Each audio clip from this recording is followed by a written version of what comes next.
Hello everyone, आज हम लोग क्लास 10th के लिए जनन चैप्टर से नर जनन अंग को देखेंगे।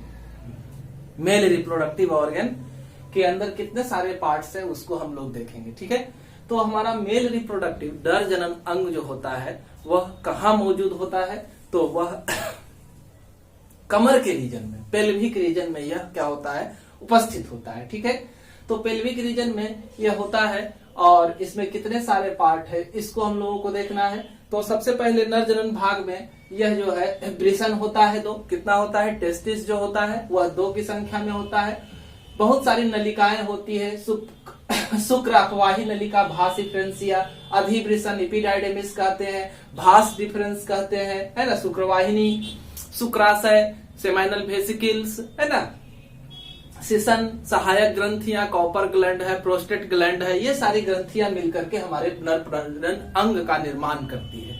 तो इस नर प्रजनन अंग में सबसे इंपॉर्टेंट जो है वह क्या है, वृषण है। ठीक है, ये क्या है, वृषण है ना, वृषण जिसे टेस्टिस कहा जाता है। टेस्टिस जो होता है वह एक 2 की संख्या में होता है, एक पेयर होता है ना। और इस टेस्टिस में क्या पाया जाता है, तो इसके अंदर बहुत सारे शुक्र जनन नलिकाएं पाई जाती है और शुक्र जनन नलिकाओं के अंदर ही क्या होता है, तो स्पर्म का निर्माण होता है। ठीक है, याद रखना है कि कमर के क्षेत्र में बाहर निकला हुआ एक थैले जैसा स्ट्रक्चर जो है वह वृषण है और यह एक कवर के अंदर बंद रहता है। उस थैली को क्या कहा जाता है, स्क्रोटम कहा जाता है ना। यह भी याद रखना है कि हमारे वृषण का तापमान जो है हमारे शरीर के तापमान से 2 से 3 डिग्री कम होता है। यहाँ का तापमान कितना होता है, 2 से 3 डिग्री सेंटीग्रेड क्या होता है, कम होता है। यानी कि 37 डिग्री सेंटीग्रेड अगर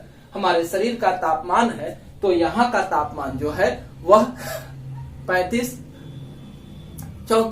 के आसपास इसका तापमान होता है। ऐसा इसलिए होता है क्योंकि इसी टेस्टिस के अंदर जो होती है शुक्र जनन नलिकाएं होती है, सेमिनिफेरस ट्यूबुल्स होता है और उसी के अंदर शुक्राणु यानी कि नर युग्मक, है ना, स्पर्म शुक्राणु का निर्माण होता है। और इस निर्माण के लिए कम तापक्रम का होना अति आवश्यक है। इस वजह से यहाँ यह ऐसा होता है। तो अब देखें, टेस्टिस के अंदर हम चलते हैं। तो टेस्टिस के अंदर जो है इस तरह से क्या होता है, छोटे छोटे आकार में नलिकाएं होती है। इन नलिकाओं को ही शुक्राणु जनन नलिकाएं, सेमिनिफेरस ट्यूबुल्स कहा जाता है। ये शुक्राणु का निर्माण करती है और इसकी संख्या इसमें एक फोल्ड में, है ना, 1 से 3 तक की होती है। और इस तरह से एक टेस्टिस के अंदर इस तरह से जो बनाए हैं, है ना, इसको कंपार्टमेंट कहा जाता है, टेस्टिकुलर लोब्स कहा जाता है। इसकी संख्या 250 के आसपास होती है और उसी के अंदर शुक्राणु जनन नलिका में शुक्राणु का निर्माण होता है। ठीक है, निर्माण होने के बाद यहाँ पर आप देख रहे हैं इस तरह से नलियां हैं। ये क्या है, तो इसे भास इफरेंस कहा जाता है। भास इफरेंस के द्वारा, है ना, भास शुक्र अपवाहिका कह सकते हैं। इस नली के द्वारा यह आकर के यहाँ वाले हिस्से में इस नली को अधिवृषण या एपिडाइडेमिस कहा जाता है। यहाँ पर यह क्या होता है, जमा होता है। ठीक है, तो एपिडाइडेमिस जो है वो क्या हो जाएगा, स्टोर हाउस की तरह कार्य करेगा। यहाँ पर स्पर्म का जमाव होता है। ठीक है, उसके बाद की जो नली जा रही है उस नली को क्या कहा जाता है, शुक्रवाहिनी कहा जाता है, भास डिफरेंस कहा जाता है, जिसकी लंबाई लगभग 25 सेंटीमीटर होती है। ठीक है, तो इस तरह से हम लोगों ने इसके अंदर की रचना को देखा और इसके अंदर क्या सारा कार्य होता है इसे हम लोगों ने समझा।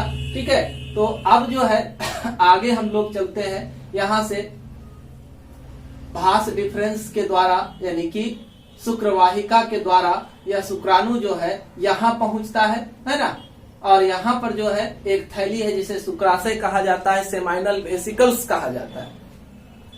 तो इस सेमाइनल वेसिकल से शुक्राशय से एक तरह का केमिकल का स्राव होता है, उसे शुक्राशय द्रव्य कहा जाता है। और उसके अंदर, है ना, शुक्राणु के लिए भोजन फ्रुक्टोज के रूप में मौजूद होता है और बहुत सारे रसायन मौजूद होते हैं जो उसे जिंदा रखने में क्या करते हैं, मदद करते हैं।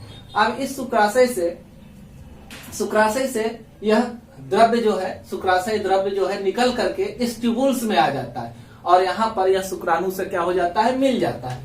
तो ठीक है, और साथ में यहाँ जो ग्रंथि देख रहे हैं यह पुरस्थ ग्रंथि है, इससे भी निकला हुआ द्रव्य जो है आकर के इसी में मिलता है। तो ये सभी मिल करके निर्माण करते हैं सीमेन का, है ना, जिसे विरी कहा जाता है। तो ये सब मिल करके इसका निर्माण करते हैं। ठीक है, तो हम लोगों ने शुक्राणु को यहाँ से पहुंचा दिया, कहाँ, यहाँ पर। इस नली को क्या कहा जाता है, स्खलन नलिका कहा जाता है। ठीक है, यहाँ से आया, यहाँ पहुंचा, तो इस नली को क्या कहा जाता है, स्खलन नलिका कहा जाता है। यहाँ पर भी सारा चीज जमा हो गया। उसके बाद हम लोग आगे चलते हैं, तो हमारा जो यह ग्रंथि है, ठीक है, इसे क्या कहा जाता है, पुरुष ग्रंथि कहा जाता है। और ये आधार पर, मूत्राशय के आधार पर उपस्थित है, गोलाकार रचना है। ठीक है, और इससे जो द्रव्य निकलता है उसे प्रोस्टैटिक फ्लूइड, है ना, या पुरस्थ द्रव्य के नाम से जाना जाता है। यह गंध और शुक्राणु को उत्तेजित बनाए रखने में क्या करता है, मदद करता है। ठीक है, इसके अलावा इसी के बगल में एक और ग्रंथि होती है ना, कॉपर ग्रंथि कहते हैं। यहाँ देखें तो यह जो है कॉपर ग्रंथि एक जोड़ी होती है, यह क्षारीय द्रव्य का स्राव करता है ना, जो हमारे मूत्रजलन, खुजली वगैरह से बचाव करने का काम करता है और इनकी अम्लता को क्या करता है, नष्ट करने का काम करता है। शुक्राणु का संरक्षण करने में भी यह क्या करता है, सहयोग करता है। ठीक है, उसके बाद है ये सारे द्रव्य जो है ये आगे की नली जो है ना, आगे की नली जिसे क्या कहा जाता है, मूत्रमार्ग कहा जाता है। यह मूत्र के लिए भी और शुक्राणु को बाहर निकालने के लिए भी एकमात्र रास्ता है। दोनों के द्वारा ये बाहर क्या हो जाते हैं, मुक्त हो जाते हैं। ठीक है, तो इस तरह से आगे का हिस्सा, ये वाला हिस्सा जो है,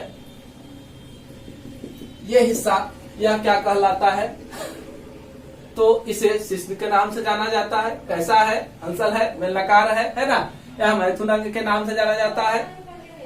और इसके आगे का हिस्सा जो है वो ग्लांस पेनिस के नाम से जाना जाता है। इसके ऊपर जो कवर होता है उसे प्रीप्यूस कहा जाता है। ठीक है, तो ये सारी रचनाएं इसके अंदर है और यह नर जननांग का संपूर्ण विवरण है।